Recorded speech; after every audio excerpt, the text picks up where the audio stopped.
Hola, bienvenidos. Buenas noches. Qué grato volver a encontrarnos una vez más en este tiempo hermoso que llamamos tiempo de estudio. Se ven suspendido estas clases por unos días debido a las semanas propicias para la culminación de aquella obra consumada en la cruz del Calvario. Y ahora volvemos a retomar nuestra clase desde otra perspectiva, otro escenario, otra latitud, pero la misma palabra, el mismo mensaje, el mismo Dios y sobre todo también la oportunidad de compartir juntos lo que más nos impacta, lo que más para nosotros representa la gran oportunidad de caminar juntos. Así que hoy tendremos una clase un poco distinta, probablemente la próxima semana de igual manera. Y sean bienvenidos todos ustedes hoy a través de las redes sociales. Me voy a sentir un poco extraño el no estar con todos ustedes al frente, pero sí podemos de esta manera propiciar, volvernos a encontrar a través de sus comentarios, sus aportaciones que serán vitales para el desarrollo de esta clase, para no hacerla monótona, sino antes participativa. Esa es la condición más envolvente que nos puede permitir desarrollar esta clase con un mayor énfasis, con una gran capacidad de comprensión y sobre todo el enriquecimiento, porque es para ambos, para mí como para ustedes, enriquecernos a través de los comentarios, aportaciones, porque la palabra de Dios es viva y es eficaz. Así que el día de hoy vamos a abrir nuestras Biblias en el libro de Hechos capítulo 2 y solo vamos a tomar los versos 22 al 24, que son muy impactantes puesto que tienen grandes lecciones para aportar a nuestra vida espiritual, a nuestro desarrollo cristiano, al crecimiento de nuestra vida de creyente y sobre todo para irle dando madurez, fundamentando nuestra fe en una sana doctrina que nos va a conducir finalmente al desarrollo del carácter, a un mejor servicio y a una fe cada vez más sólida, sustentada en esa veracidad de la palabra de Dios. Así que antes de iniciar te voy a invitar si oramos y juntos pedimos al Señor la bendición, dirección, respaldo y sabiduría. ¿Quieres cerrar tus ojos conmigo? Padre, te agradecemos la oportunidad de volvernos a encontrar en el salón de clases, en el lugar donde tú revelas tus secretos, donde tu palabra se convierte en el tesoro más valioso, Señor, del cual aquilata nuestra alma, puesto que aún la hemos llevado con cantos en nuestras oraciones, porque tu palabra es la expresión de tu voluntad. Ayúdanos a comprender la veracidad, la profundidad y el impacto que debe producir esta palabra viva, Señor. Alumbra nuestros ojos por tu Espíritu Santo. Revelación y sabiduría es importante para continuar nuestro desarrollo en la vida cristiana a la cual somos llamados. Y te pedimos, Padre, en el nombre de Jesús, nos ayudes a proseguir en la senda. En el nombre de Jesús. Amén. Amén. Sus comentarios van a ser muy valiosos, reitero, y escriban, compartan y trataremos en estos momentos de contestar, leer sus comentarios. Mi esposa está muy atenta, haciendo hoy una gran labor de acompañándome para facilitarme el tiempo de compartir con ustedes y hablar de esa manera. Bien, vamos a abrir nuestra Biblia en el capítulo 2 del libro de los Hechos, en el verso 22. Permíteme leerlo en voz alta y por favor abre tu Biblia. Si tienes ya tus notas, tus hojas de la lección.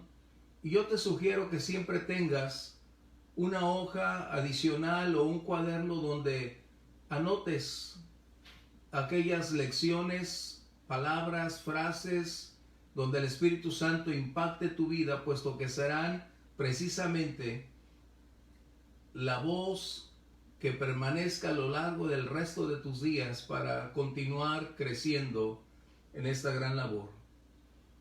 Verso 22 dice, hablando Pedro al respecto: varones israelitas, escuchen estas palabras.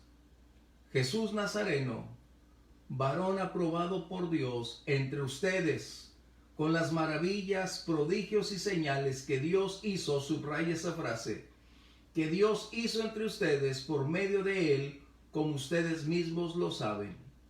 A este, o sea, a Jesús, entregado por el determinado consejo y anticipado conocimiento de Dios, prendieron y mataron por manos de inicuos, crucificándole, al cual Dios levantó, suelto los dolores de la muerte, por cuanto era imposible que fuera retenido por ella. Es decir, la muerte no tenía la capacidad de mantener cautivo al autor de la vida, es lo que está diciendo. Hace unas semanas celebrábamos la conocida Semana Santa, donde los hechos relacionados con aquellos días, directamente acerca de la última cena, la pasión, el Calvario, la muerte de Jesús y también su resurrección. Precisamente este texto, esta lectura tiene que ver directamente con esa condición. El apóstol Pedro está ahora tomando una posición de liderazgo al refutar aquellas palabras que habían estado censurando el hablar en lenguas, el compartir el mensaje, y pretendiendo creer los reunidos ahí acerca de lo que escuchaban, confiriendo que estaban ebrios. Y Pedro, guiado por el Espíritu Santo, se levanta con esa voz poderosa para refutar cada una de esas condiciones y establecer que era el cumplimiento de las promesas parcialmente de lo que el Señor previamente había declarado cientos de años atrás. De esta misma manera, el Señor, en esta semana que celebramos, Semana Santa, podemos resumir que Jesús probó o comprobó ser lo que previamente Él había anunciado a través de su ministerio por esos 3 años en las polvorientas calles de Jerusalén. La vida, el ministerio, la razón por la cual Jesús descendió y se había encarnado, se habían convertido en una realidad innegable. Mientras esos 3 años habían transcurrido, había una gran cantidad de oposición, incredulidad, rechazo, sarcasmo, pero finalmente Jesús demostró ser lo que Él es desde un principio: el Señor de la vida, el mismo Dios encarnado. De esta manera, entonces, nos volvemos a las primeras palabras que conocemos como el sermón. Pedro ahora dirige toda su fuerza, toda su atención en aclarar a su propio pueblo, a esos judíos, a esos israelitas que estaban ahí reunidos. No solo había ya refutado en relación con lo que consideraban ebriedad, cuando escuchaban aquellas maravillas en lenguas. Ahora Pedro, bajo esa unción del Espíritu Santo, ya no en su capacidad humana, sino ahora con la llenura y la plenitud del Espíritu Santo, empieza y genera ese sermón dirigido precisamente a su propio pueblo para señalar la obra consumada de aquel que había sido esperado siglos y siglos anteriormente. Debemos recordar que aún Moisés escribió acerca de él, y desde ahí todos los profetas prácticamente hablaron de aquella gloriosa oportunidad cuando el Señor vendría para cumplir el propósito de venir y salvar lo que se había perdido. ¿Recuerdas que el mismo Señor Jesús declaró una ocasión que aún Abraham deseó ver el día del Señor y no lo pudo lograr? Ante ellos se estaba cumpliendo la gran promesa que el Mesías, el Emanuel prometido, ahora estaba ya como un hecho consumado. Ya no era algo por venir, había llegado, realizado la función, y de esta manera se cumplían las promesas. ¿Cuáles? Debes recordar que el Señor había estado diciendo desde la antigüedad cómo vendría a ser la envoltura natural, la encarnación del Dios eterno. Estaría supeditado a un vaso humano, es decir, aquella mujer llamada Bienaventurada María, que fue el vaso escogido por Dios para hacer posible el nacimiento virginio de Jesús. Cada una de esas promesas se había consolidado, realizado al punto de no tener absolutamente nada por incumplir.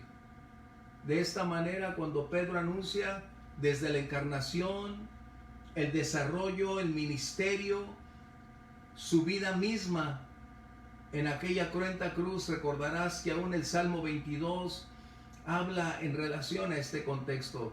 Isaías 53. Todos los profetas prácticamente bajo la unción del Espíritu Santo trazaron la línea desde un principio.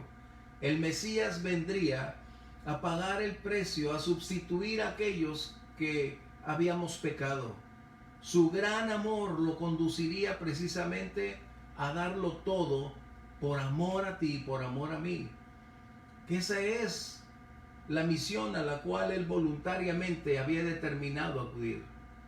Recordarás aquella plática en los cielos que dijeron: ¿y a quién enviaremos? Cuando él levanta su mano y dice: heme aquí, yo iré, envíame a mí. ¡Qué amor tan grande! ¡Qué amor tan grande! Este es precisamente el plan y el propósito inmutable e irrevocable de Dios. Este era el plan anticipado que Dios había reservado, y de antemano todos los hechos involucrados no iban a ser fuera de lugar. Antes todo contribuiría, colaboraría para que en línea recta, en armonía con la perfecta voluntad, se desarrollaran. Por eso el evangelista Juan, conocemos la cita de 3:16 cuando dice: porque de tal manera amó Dios al mundo, que ha dado a su Hijo unigénito, para que todo aquel que en él cree no se pierda, mas tenga vida eterna. La vida de Jesús, su ministerio, sería caracterizado por una serie de condiciones sobrenaturales. Como nunca anteriormente, profeta había realizado milagros, maravillas. El mismo Señor había decretado: no con fuerza ni con ejército. ¿Recuerdas Zacarías 4:6? Sino con mi espíritu. Esta era la evidencia contundente que el Mesías no actuaría bajo su propia fuerza, no realizaría esa labor como resultado de su capacidad innata, de su sabiduría o aún de su capacidad intelectual. Una obra sobrenatural requeriría la plenitud, la llenura del Espíritu Santo precisamente para realizar la obra. ¿Te acuerdas cuando en el libro de Lucas el mismo Señor Jesús declara: porque el Espíritu del Señor está sobre mí, por cuanto me ha ungido el Señor? Y empieza a declarar cuáles serían las acciones a realizar, conjugándose las promesas con la unción del Espíritu Santo para propiciar el cumplimiento de cada una de ellas, haciendo válido el plan divino hasta su consecución. Así que el ministerio de Jesús estaba inundado de aspectos contundentes, donde las personas a su alrededor se asombraban de quién era ese hombre, porque nunca anteriormente se habían suscitado condiciones de esa naturaleza. Sanidades con un enorme impacto, un enorme poder transformador. Acciones que revelaban su naturaleza divina. Y es ahí donde nosotros debemos una vez más hacer énfasis en que la vida, el ministerio de Jesús estaban involucrados aspectos fundamentales que revelarían que no era simplemente un filósofo, no era un revolucionario tratando de libertar a su pueblo de la opresión de un gobierno tirano, en este caso Roma. Él no venía para traer libertad a quienes vivían bajo una servidumbre física. La misión de Jesús vendría a dar libertad a los cautivos del pecado, a romper con las ligaduras de maldad, a proveer una nueva naturaleza, una nueva relación con el Padre Celestial. Y esto es precisamente de lo que estamos hablando. El ministerio de Jesús tendría que ser tan impactante, puesto que sería el único y la única vez en que se realizaría un sacrificio una sola vez y para siempre. Así que lo sobrenatural era parte de la vida del ministerio de Jesús. Cuando Pedro está declarando estas palabras, hace énfasis en aspectos que a veces nos cuesta trabajo. Por ejemplo, cuando dice en el verso 22, maravillas, prodigios y señales que Dios hizo.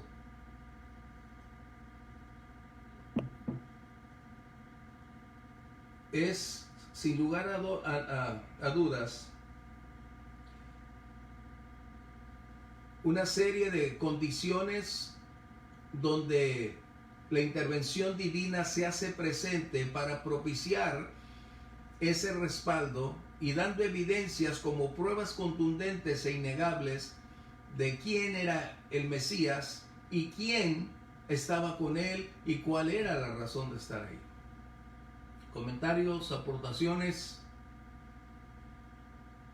Es un buen momento, si lo tenemos, adelante. Así que Pedro entonces utiliza tres diferentes palabras que en ocasiones parecen traer a nosotros cierta confusión por los términos que en un momento dado podemos asociar, pero es difícil de poderlos expresar con toda claridad para ubicarlos en el contexto acerca de cuál es una, en dónde utilizaríamos la otra, o de qué manera la categoría pudiera estar apropiadamente correcta.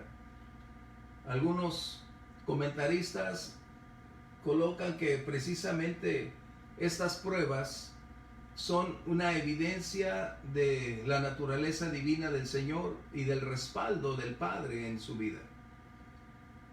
Pero para colocar de una manera más contundente, de una manera más propicia, más efectiva para nosotros el día de hoy, pudiéramos colocar estas tres palabras que Pedro utiliza de una manera muy impactante.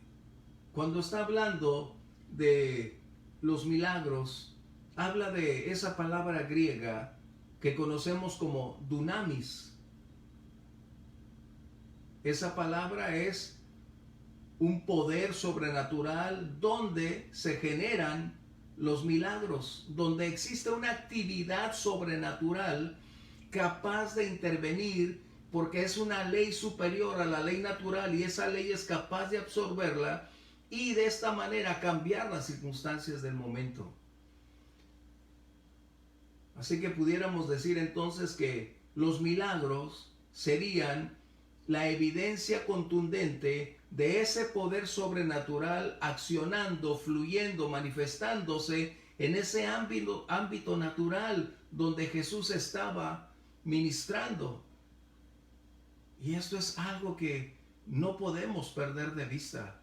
Los milagros no concluyeron cuando Jesús subió al cielo. No concluyeron cuando los apóstoles terminaron su labor ministerial. Los milagros son la acción cotidiana de los cielos a favor de los creyentes.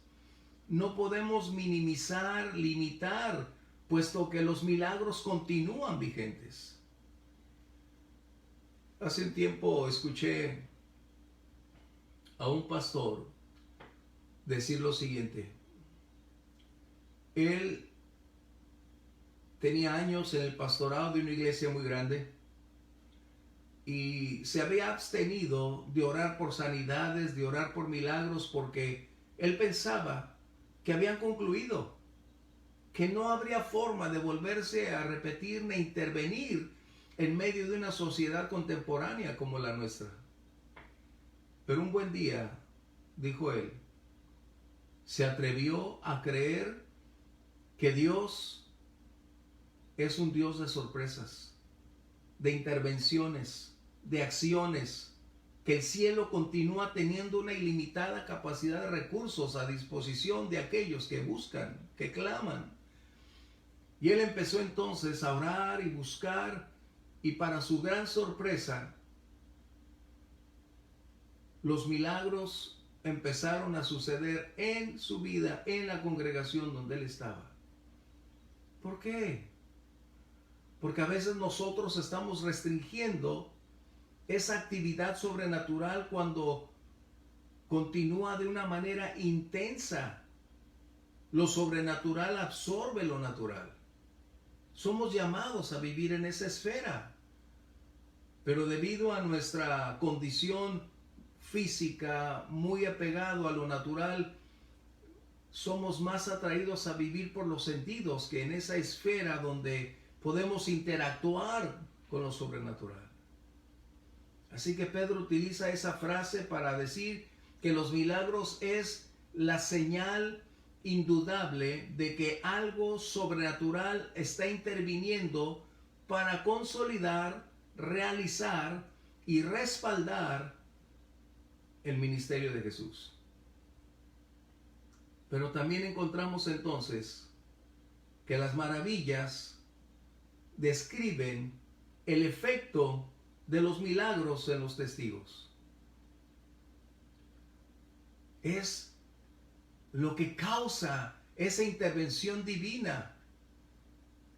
Es decir, lo que está aconteciendo, el efecto que produce. Para muchos de ellos, los milagros se convirtieron en un medio para aceptar y reconocer que Jesús era el Mesías. No podemos asumir de una manera contundente que los milagros siempre van a llevarnos a la revelación de Jesús, porque también otras personas experimentaron los milagros, fueron impactados, sorprendidos por los milagros, pero en realidad no se convirtieron. Pero el propósito de lo sobrenatural fue la proclamación del mensaje y el respaldo divino al respecto. Y tenemos entonces las señales. Las señales indican o revelan el propósito para el cual esa acción sobrenatural se hizo visible a través de algo que se estaba buscando. Es como cuando aquel ciego clamó diciendo: Hijo de David, ten misericordia de mí. Los ahí reunidos, al considerar ese milagro, ¿qué dijeron? ¡Wow! ¿Qué está aconteciendo? Produjo un efecto impactante. Esa intervención divina hizo cosas maravillosas. Pero ¿cuál era el propósito de ese milagro? Traer libertad, revelar la naturaleza del Señor y mostrar una vez más que el Mesías prometido estaba en Jesús mismo encarnado. Si hay comentarios, adelante.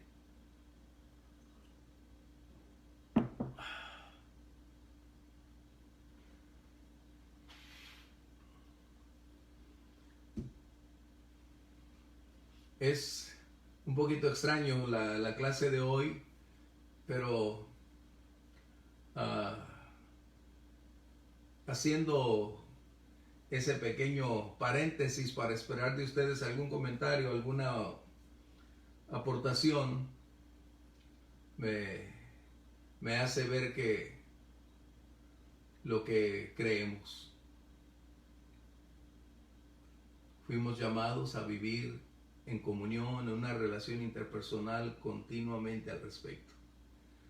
Bien, si no tenemos comentarios, el verso 23 nos dice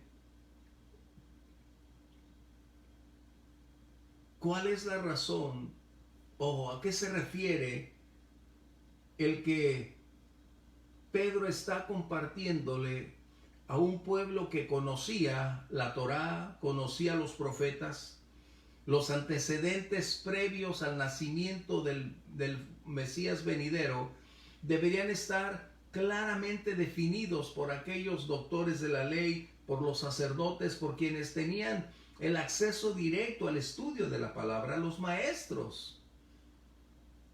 Para ellos debió ser desde el nacimiento virginio, desde la encarnación, en esa secuencia de eventos a lo largo de esos 33 años, debieron representar la culminación de los cientos de años de espera del Mesías. Así que entonces Pedro establece un hecho que necesitamos clarificar. Para una gran mayoría en el mundo es negar la realidad de Jesucristo. Otra minoría acepta que Jesús vino, pero que debido a su incapacidad para enfrentar las circunstancias, a su falta de fuerza o de apoyo de sus seguidores, fue tomado por sorpresa y fue crucificado a causa o como resultado de no tener quien defendiera su causa.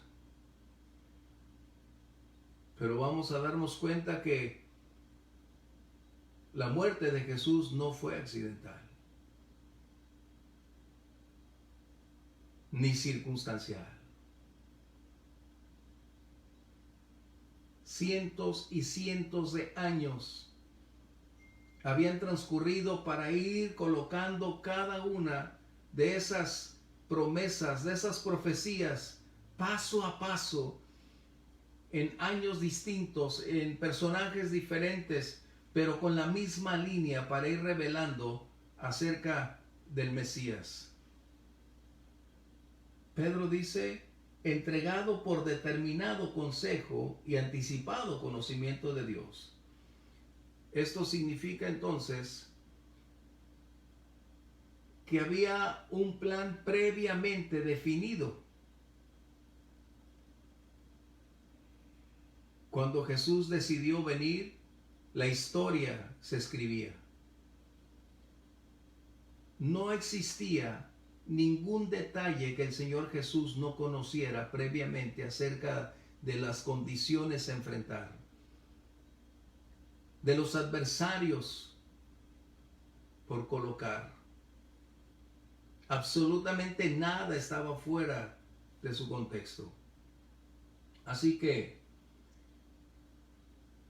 el plan divino estaba colocándose conforme Dios lo había establecido. En el capítulo 3, verso 18, podemos una vez más darnos cuenta al respecto. Lo voy a leer, si me permites, en el capítulo 3, verso 18, donde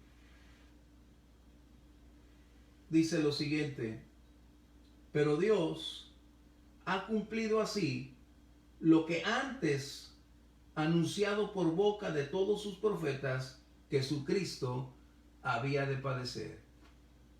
¿Te percatas? Anticipadamente se había revelado absolutamente hasta el más mínimo detalle, sin omitir ninguno. Todo había llegado a esa conclusión. Dice, lo voy a repetir, Dios ha cumplido lo que antes había anunciado. ¡Qué amor tan grande! No fuimos abandonados. No fue una condición de circunstancias espontáneas que originaron ese desenlace. No. El nacimiento tenía por meta llegar por la vía dolorosa a ese cruel y definitivo Calvario. 4:28 de este mismo capítulo, si me permites. Y ahí, si tienes tu Biblia, sería grato que lo puedas leer conmigo. Dice, para hacer cuanto tu mano y tu consejo habían, subraya, antes determinado que aconteciera. Esta palabra es algo así que predeterminar las cosas que están ahí. Así que entonces Pedro está colocando la muerte del Señor Jesús, donde coloca tanto a judíos como a gentiles como formar parte de este contexto donde ellos actuaron de una manera libre, pero no eximidos de las responsabilidades que esto conlleva. Y mira, el verso 27 que tenemos aquí dice, porque verdaderamente se unieron en esta ciudad contra tu santo Hijo Jesús, a quien ungiste. ¿Quiénes? Herodes judío y Poncio Pilato con gentiles y el pueblo de Israel. En otras palabras, la muerte de Jesús, todos fuimos culpables. Ese es el punto que nosotros tenemos el día de hoy. Por lo tanto, podemos decir con toda certeza que el propósito de Dios se cumplió cabal y puntualmente para llevar a cabo la razón por la cual hoy tú y yo podemos decir, salvo soy por gracia. Aportaciones, comentarios.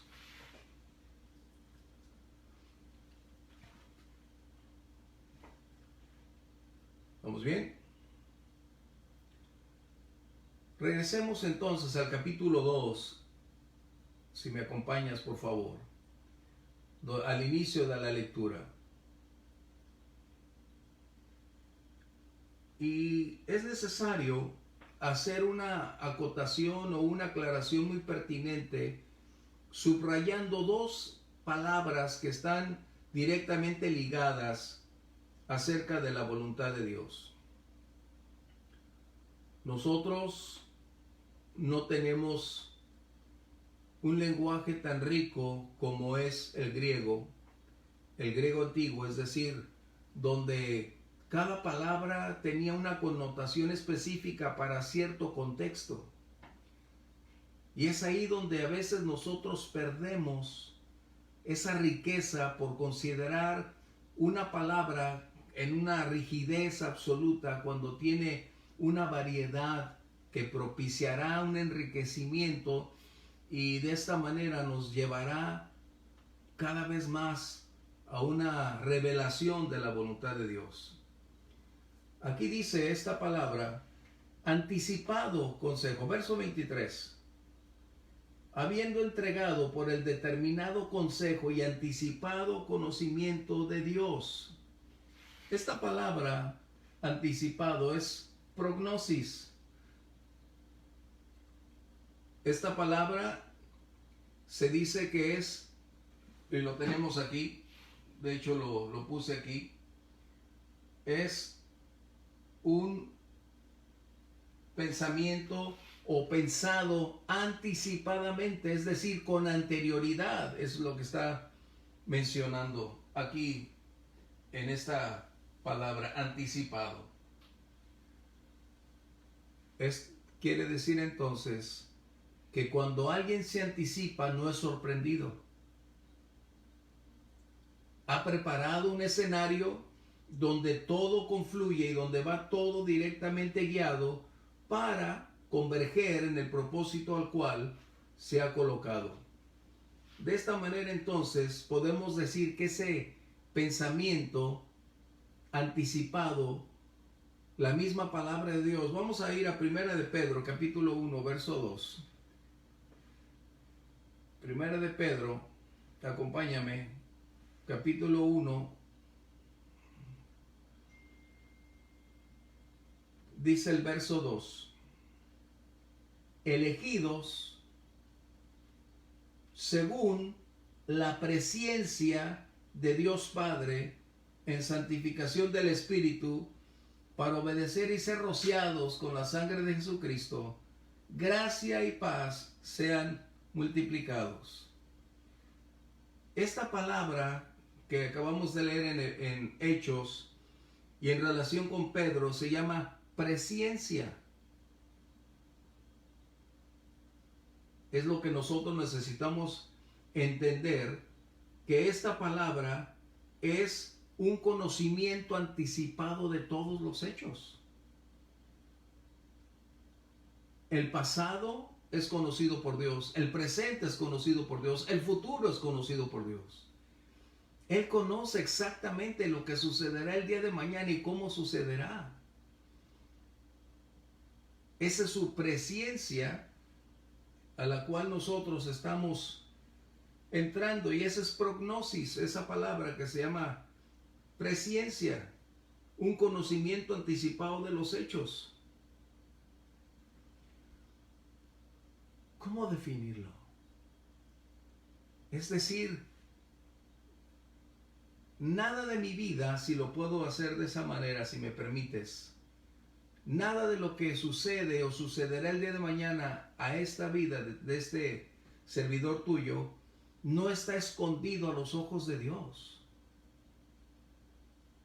Él conoce exactamente el mañana.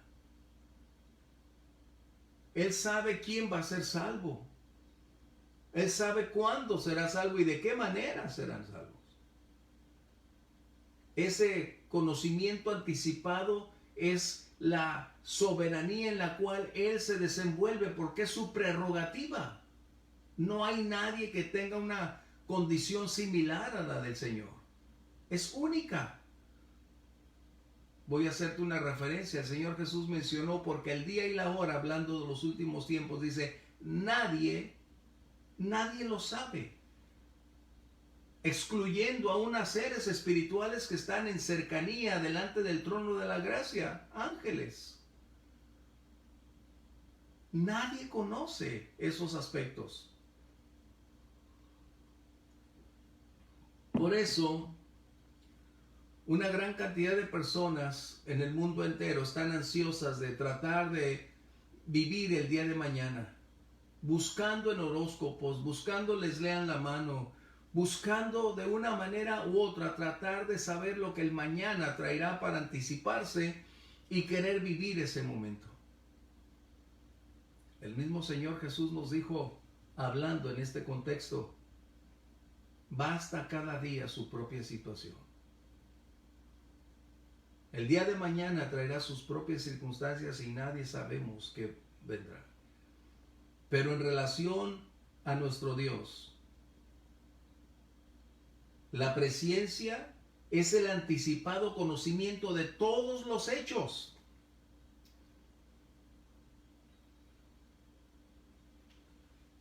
Él sabe quién será el futuro presidente. Él conoce cuáles serán las características de una nación. Él todo lo sabe. Por eso es Dios.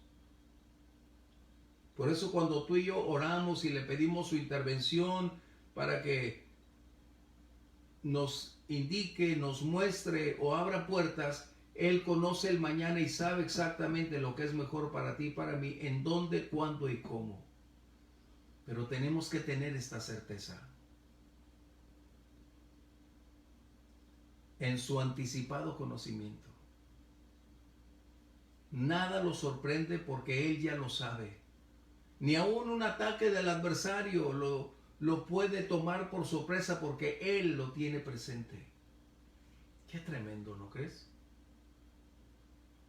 Comentarios. Permíteme preguntar, ¿tenemos?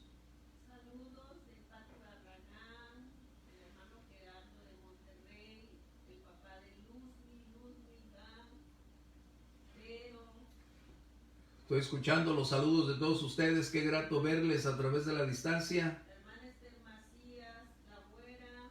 Así que a todos y cada uno de ustedes, saludos, un abrazo. Así que, pues regresamos entonces. Quiere decir que vamos en la clase entendiéndonos. Nosotros tenemos un gran problema porque nos acongoja el mañana. Limitamos nuestra vida por no tener algo que sea visible o nos permita saber algo, como si quisiéramos recorrer la cortina que pudiera mostrarnos algo del mañana. Nunca lo tendremos.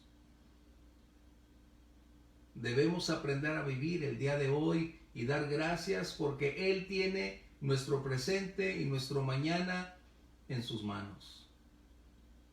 Él es el Dios Todopoderoso. Así que la muerte del Señor Jesús no fue accidental, no fue tomado por sorpresa. Él decidió venir voluntariamente bajo ese plan previamente determinado, trazado, paso a paso, con todos los detalles, aún las palabras, con las personas con las que iba a estar, la manera en que Él iba a sufrir, cuántos estarían con Él, sus ropas que pasarían, todo estaba involucrado. De esta manera entonces podemos darnos cuenta que Pedro está por el Espíritu Santo diciéndole tanto a su pueblo en este caso, pero también incluye a los gentiles, que aunque esto aconteció, no fue simplemente porque Jesús no tenía seguidores que pudieran abogar a su causa y aún dar su vida por ello, no. En el anticipado conocimiento de Dios, todo se había colocado de tal manera que Jesús nació justo en un tiempo específico, como dice la Escritura. Jesús nació acorde a la misma naturaleza nuestra, bajo un mismo tiempo y lugar en el cual estaría Poncio Pilato, todos esos estarían ahí y no otros. Pero déjame llevarte a otros dos aspectos que tenemos aquí. Si regresamos una vez más a Hechos capítulo 2, acompáñame al verso 22, donde empezamos.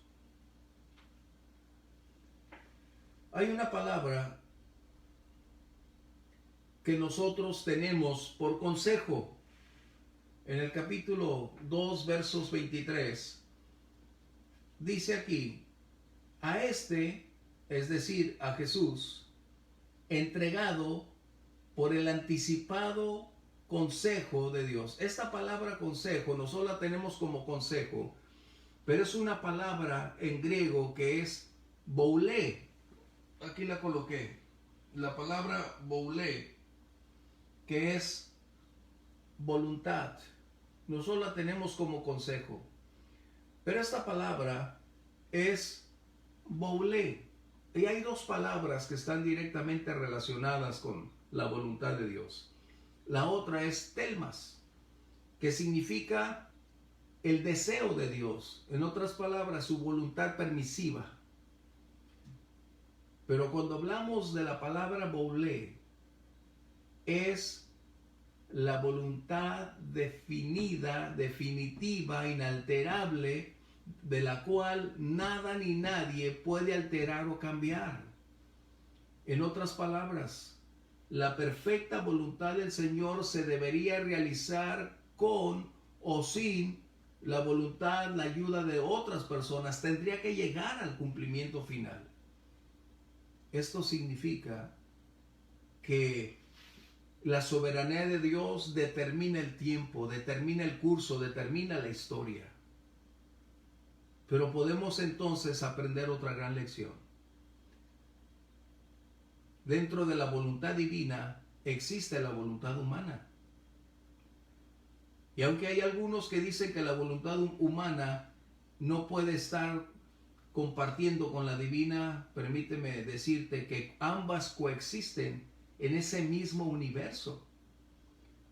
Dios nos ha conferido un alto grado de libertad para realizar de acuerdo a nuestra inclinación, pensamiento o capacidad, decisiones, acciones. Pero eso no va a eliminar nuestra responsabilidad. Aun cuando Dios tiene determinado un propósito, un consejo, si nosotros nos sumamos o nos convertimos en adversarios, seremos responsables directamente de las acciones que tenemos.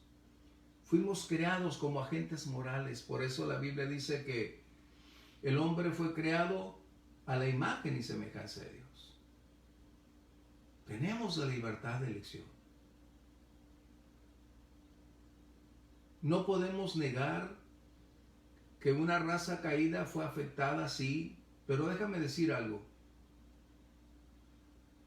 Cuando argumentamos que la raza caída no es capaz de colocar decisiones, de hacer cosas gratas, yo tendría algunos breves ejemplos o preguntas. ¿Cómo es que hombres tan imperfectos lograron realizar una carta magna que es la constitución de nuestro país con hombres que no eran cristianos, nacidos de nuevo? ¿Cómo es que pueden tomar decisiones para impedir el aborto? ¿Cómo en un momento dado pueden tener una conciencia para caminar por la senda de la honestidad? Y es que eso es algo que necesitamos darnos cuenta.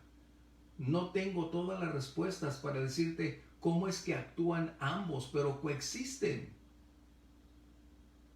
Coexisten.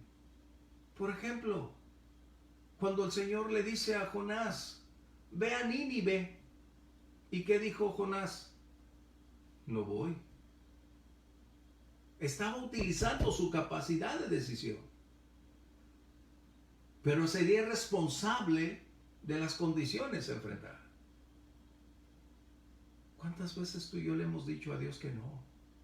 Como una prueba más de que nosotros tenemos esa capacidad para decir no, aun cuando el plan de Dios está ahí.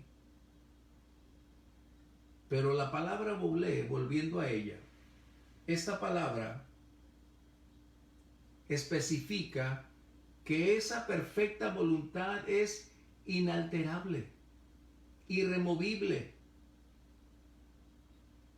Se va a cumplir a pesar de o en contra de, siempre llegará al propósito final para el cual fue establecido. Es lo que está diciendo el verso 23, te lo reitero. Entregado Jesús por el determinado consejo y, subráyalo, el anticipado conocimiento de Dios. En otras palabras,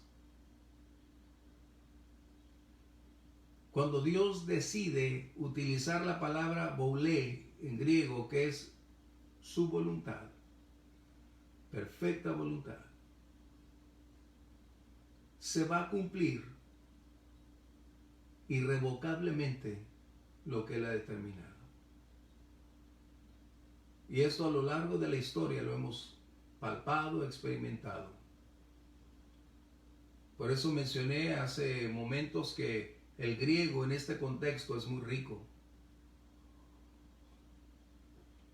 Porque cuando usa una palabra específica en un contexto apropiado, revela el plan debidamente establecido sin llegar a una confusión. Por el contrario, a una perspectiva tan clara que podemos mirar hacia un futuro lejano, saber que Dios lo hará.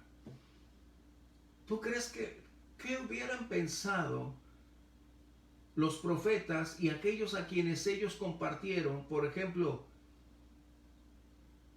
en Isaías 53, que fue 700 años antes del nacimiento de Jesús, cuando el profeta está declarando que él cargaría el pecado de todos nosotros, que sería la víctima para sustituirnos. ¿Cómo lo interpretarían? ¿Qué pensarían? Pero finalmente nos damos cuenta que cuando Dios decide hacerlo, lo ejecuta. Así que tenemos un punto más que sobresaltar o colocar con tu marcador: la soberanía de Dios. Esta es una de las doctrinas más difíciles de poder aceptar. Pero cuando finalmente decides aceptarla, creerla y vivir con ella, a mí en lo personal me ha colocado con menor peso en medio de las circunstancias que vivo. Ya no hay, como al principio, interrogantes de por qué Dios, por qué permitiste, y por qué a mí, Señor, y empezamos a cuestionar a Dios porque desconocemos que Dios determina el tiempo, espacio, hechos. Él escribe la historia. Hablar de soberanía no habla de caprichos, no habla de ser un Dios voluble, no habla acerca de una circunstancia incapaz de manejar o solventar, no. Habla precisamente que su determinado consejo así lo ha determinado. Cuando tú y yo comprendamos que en la soberanía de Dios Él decide accionar sin dar cuentas de nada, cuando creemos que la voluntad de Dios es santa, agradable y perfecta, entonces no estaremos acongojados, no estaremos perplejos. Nos impactarán circunstancias, puedo decirte. En ocasiones lloramos, y yo soy uno de ellos, pero cuando recuerdo que mi vida, mi presente, mi mañana está en sus manos y que no hay nada que impacte mi vida que Él no tenga el control. ¿Cómo estamos ahora? ¿Cómo estás enfrentando estos días? Esta palabra o esta doctrina de la soberanía de Dios te ayudará. Será la ocasión precisa para aceptar que Dios determina nuestro destino, nuestro rumbo. A mí me ha bendecido mucho esto, porque hablar de la soberanía no es hablar de algo intelectual, de enriquecer tu ego bíblico y decir lo conozco, lo sé. No estoy hablando de eso. Estoy hablando cuando en tu condición humilde y en tu poca capacidad de comprensión, pero sabes y entiendes en esa pequeñez de capacidad que Dios define, decide, determina y que todo está en su perfecta voluntad, entonces es cuando dices: gracias Dios, porque tú prometiste, no te dejaré ni te abandonaré. Porque ahí es donde tú dices: el Señor da, el Señor quitó. Porque ahí es donde dices: estoy aprendiendo el secreto de la vida Sé tener y no tener. He aprendido a vivir en abundancia como a vivir en escasez. Es ahí donde entran todas estas cosas, en su soberanía. Qué grato, ¿no? Comentarios. Mi esposa está haciendo hoy una gran labor adicional de las que además de diario hace, pero ayudándome con todos esos comentarios. Aportaciones.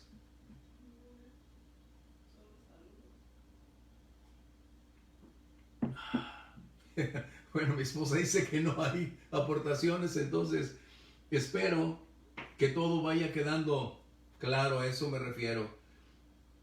Si pueden colocar por ahí que está claro, excelente, porque como no los veo, no sé qué caras se están poniendo, no sé si sus ojos se han abierto más o en ocasiones como esas caras de sorpresa. Hoy no los veo, así que no puedo apreciar visiblemente sus rostros donde puedo darme cuenta el impacto de la palabra y ver sus reacciones. Voy a dar unos segundos para que puedan poner, por ejemplo, por ahí algo al respecto. Así que entonces, somos moralmente libres para decidir, pero moralmente responsables de lo que decidimos. ¿Vamos bien? Eso es importante. Así que ambas decisiones coexisten, pero la sabiduría, la soberanía de Dios define más allá de mi propia capacidad. Él define cuando habla de su voluntad perfecta, que es Bolé. Ese consejo es el que define el curso de acciones. Por eso cuando Jesús está hablando acerca de los últimos tiempos, está mencionando que ese es el plan predeterminado de Dios de llegar en ese curso de acciones, de eventos, de factores que intervienen para cuando nosotros estamos diciendo que estamos ya pisando los últimos tiempos. Es el plan predeterminado de Dios que no va a sufrir alteraciones y que nada ni nadie lo va a alterar ni cambiar. De eso estamos hablando cuando es la palabra Bolé. Y la otra palabra que mencioné, que es la palabra telmas, es donde nosotros determinamos si accedemos o nos... Telema es la palabra, perdón, telema es donde nosotros determinamos si nos involucramos o rechazamos. ¿Comentarios?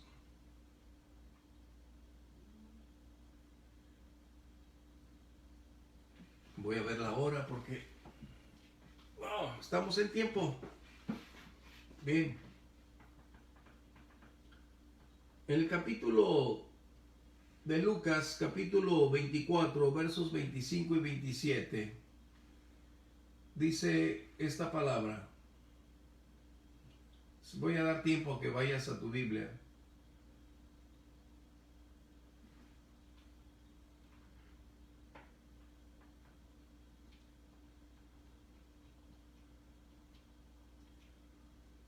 Habíamos leído que el Señor había anticipadamente revelado a través de la voz de sus medios de revelación al pueblo, es decir, sus profetas, el plan de Dios.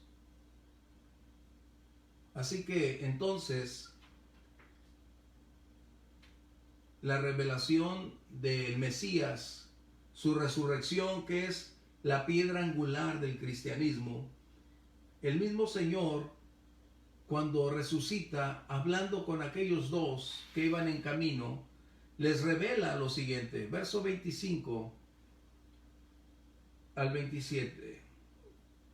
Entonces, hablando de Jesús, les dijo: oh insensatos, tardos de corazón para creer, subraya, todo lo que los profetas han dicho.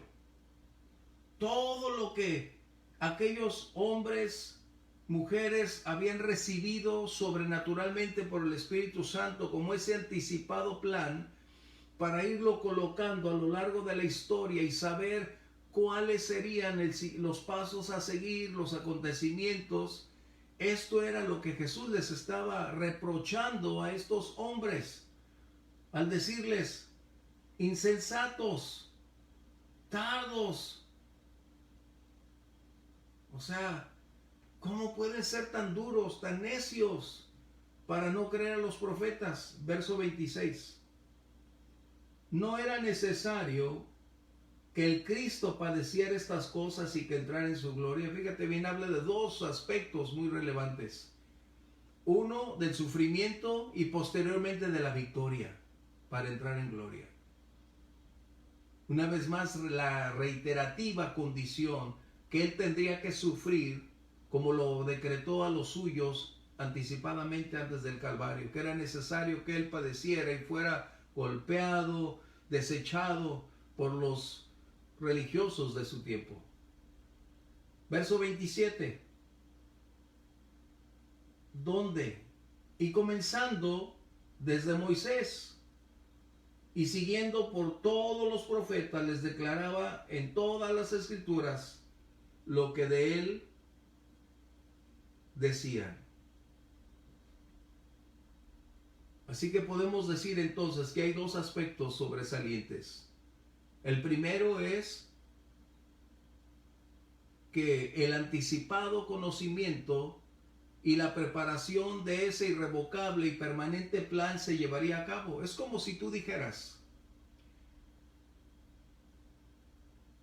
Adán pecó y el Señor tuvo que hacer el plan B para poder entonces volver a traer al hombre a sus brazos de amor. No. Antes el Señor sabía exactamente qué es lo que haría Adán y cómo solventaría la problemática del ser humano. Esta es la realidad. Así que entonces, la segunda causa en la muerte del Señor Jesús es el antagonismo de los religiosos, de quienes desecharon al Mesías, negando su deidad, negando su llamado ministerial profético, y de esta manera se autoeliminaron de una salvación a la cual estaban llamados. Por lo tanto, vemos entonces que esta condición en la que el Señor Jesús determina venir a dar su vida por ti y por mí, es una interacción de la voluntad divina y de la libertad del ser humano. ¡Wow! ¡Qué tremendo! La voluntad del Señor para liberar, perdonar, salvar, reconciliar, y también no podía ser detenida absolutamente por nada ni por nadie. Comentarios, mis hermanos. Saludos de parte de Adrián Ricevero, que está en cirugía intentando escuchar la clase. Wow, Adrián, está en cirugía, Adrián, así que cuidado, mi hermano. Dice Jorge que está con un ojo al gato y otro al garabato. Sí, cuidado, Adrián, no vamos a tener una situación más difícil. Saludos a todos, de verdad, gracias por sus oraciones, gracias por este tiempo que tenemos juntos. Y vamos a continuar para que no se nos vaya lejos la clase. Volviendo al libro de los Hechos, acompáñame por favor, capítulo 2, y en el verso que estamos tocando. La anotación de Jorge dice: la acción de Jesús al entregar su vida a cambio de nuestra libertad es el mayor ejemplo de sometimiento. La entrega de Jesús por nuestra vida es el mayor ejemplo de sometimiento, dice Jorge. Sin lugar a dudas que el modelo único para todos nosotros y para el mundo entero acerca de humildad, sometimiento, entrega, amor, es Jesús. Por eso la Biblia nos está continuamente instando a caminar para llegar a la estatura del varón perfecto, que es Jesús. El Señor nos ayude. Verso 24, para ir un poquito rápido al respecto. Dice, hablando de Jesús, que Dios levantó sueltos los dolores de la muerte, por cuanto era imposible que fuera retenido por la muerte. Los jueces terrenales determinaron una sentencia, la muerte de Jesús. Pero un juez superior determinó cambiar la sentencia y darle la vida a Jesús. De esta manera, la muerte no tendría la capacidad de mantener bajo sus garras aquel que es la vida. Cuando Jesús murió, Colosenses nos dice en el capítulo 2 que aun cuando los enemigos estaban celebrando su momento de euforia, de alegría, de decir vencimos al Hijo de Dios, nos quedamos con todo su poderío y con todo su reino, cuando ellos más creían haber logrado su objetivo, estaban sin darse cuenta en medio de su cruel y terrible derrota, porque Jesús los había vencido prácticamente en la cruz del Calvario. La muerte era el último adversario. La muerte había acabado con la esperanza de muchos, de Abraham, de Isaac, de Jacob. Muchos de los profetas cayeron en sus garras y no pudieron levantarse,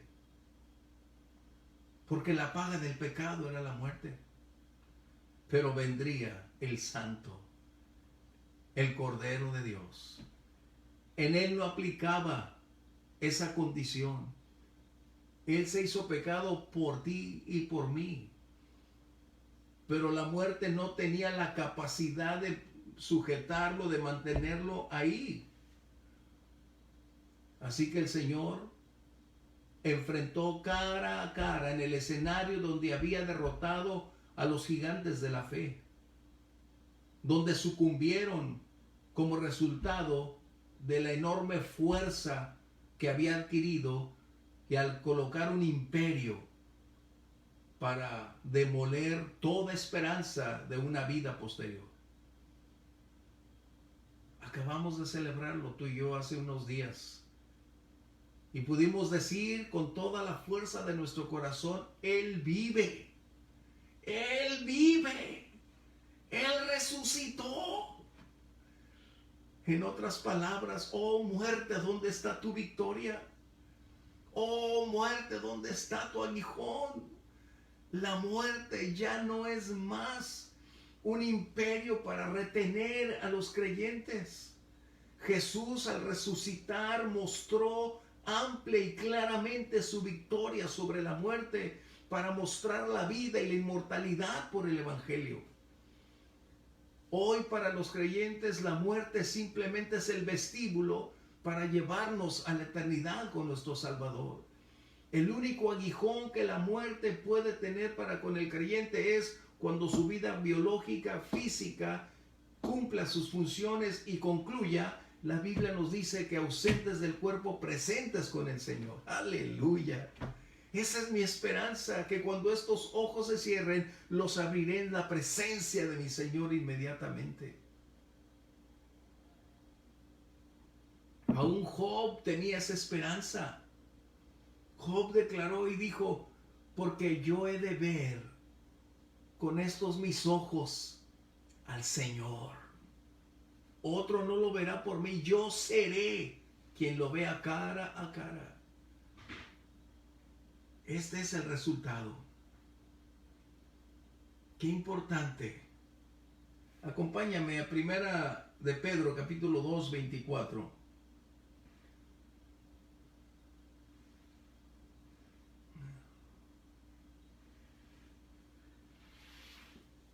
Pedro escribe, dice, quien llevó, hablando de Jesús, nuestros pecados en su cuerpo sobre el madero, para que nosotros, estando muertos a los pecados, vivamos a la justicia y por cuya herida fuimos sanados. Pero dice, gracias a Dios por la gracia, por ese favor inmerecido. Amén, Vero, por esa gracia inmerecida que hemos recibido. Hoy nos damos cuenta cuán pecadores somos, pero que hemos recibido más de lo que merecían nuestras acciones. Por gracia somos salvos. Qué amor tan grande. Porque la muerte no tenía la capacidad de mantener dentro de su esfera de operaciones al dador de la vida. Él se levantó poderoso. Ese es el mensaje del Evangelio. Esa es la piedra angular del cristianismo, la resurrección de Jesucristo. Esa es la razón por la que hoy nosotros podemos cantar, gozarnos y declarar con toda certeza, así como Él vive, nosotros también viviremos con Él por una eternidad. De hecho, caminando con el Señor prácticamente como Pablo decía, para mí el vivir es Cristo y el morir es ganancia. ¿Qué estaba diciendo? Que cuando tú y yo sabemos quiénes somos, a quién pertenecemos y a dónde vamos, desde este mismo instante nosotros podemos decir somos inmortales porque viviremos por una eternidad con el Señor. Aunque nuestro cuerpo se deshiciere, tenemos uno allá en los cielos, eterno para la gloria de Dios. Así que podemos decir entonces que nosotros el día de hoy podemos decir como el Juan 10, acompáñame al libro de capítulo de Juan, capítulo 10. Se me hace raro estarlo leyendo yo diario, pero bueno, al menos hoy.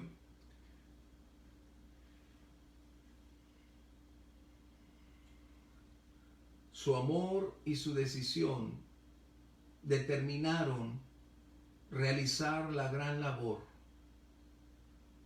No existía otro precio, no habría otra forma de lograrlo. Solo el eterno, el perfecto, el santo podría realizar esa labor. Y dice el verso 17, por eso me ama el Padre, porque yo pongo mi vida, ¿para qué?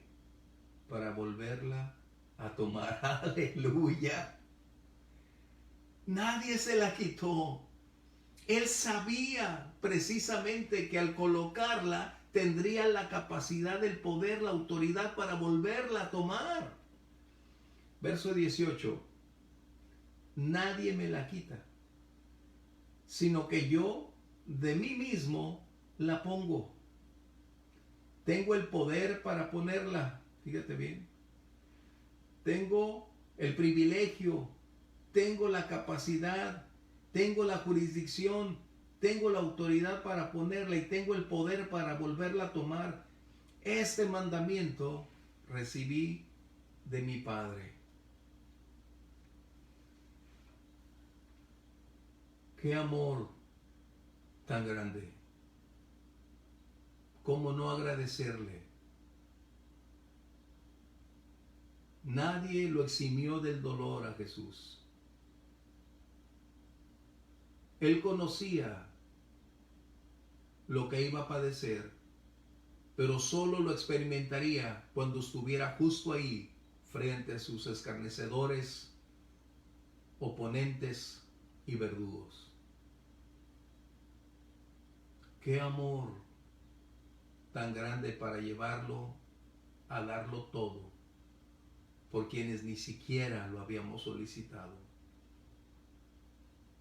Su amor lo llevó a darse a sí mismo porque era el único precio, la única capacidad para poder librarnos de esa terrible deuda.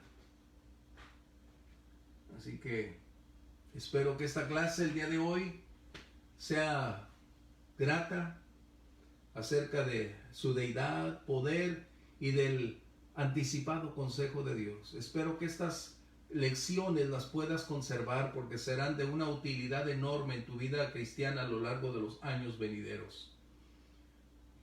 su anticipado conocimiento que llamamos presciencia. Es la anticipada capacidad de conocer los hechos futuros, es lo que está diciendo.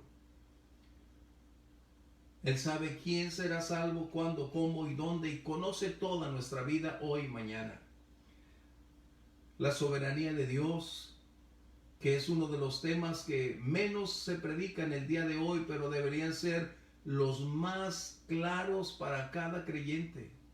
Tú y yo no nacimos en este siglo o en esta etapa donde todas las cosas están prácticamente en contra. Nacimos justo aquí porque Dios así lo estableció, porque Él sabía cuándo estaríamos tú y yo aquí, pero también ya nos dio todos los recursos para ir adelante. La deuda ha sido saldada. El Señor resucitó y esa es la noticia que nos debe alentar. Él vive.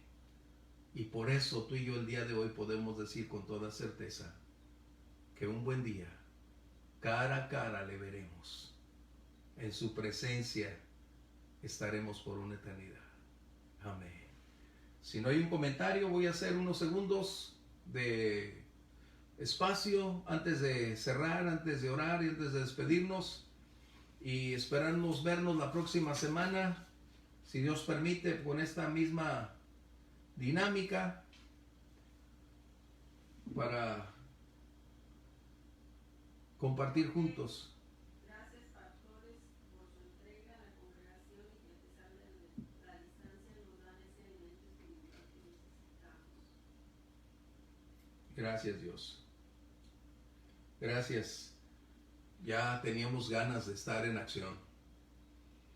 Ya estábamos como enmoheciéndonos, ¿no? Y necesitamos ponernos en actividad. Así que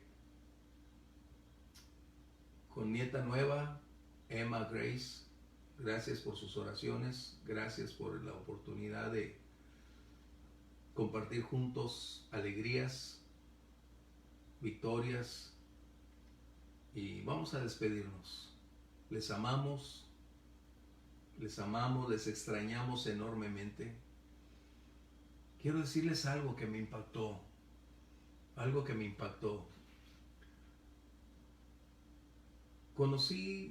Conocimos a dos familias distintas y una de ellas son cristianos, por supuesto. Pero estando en casa de ellos hace unos días,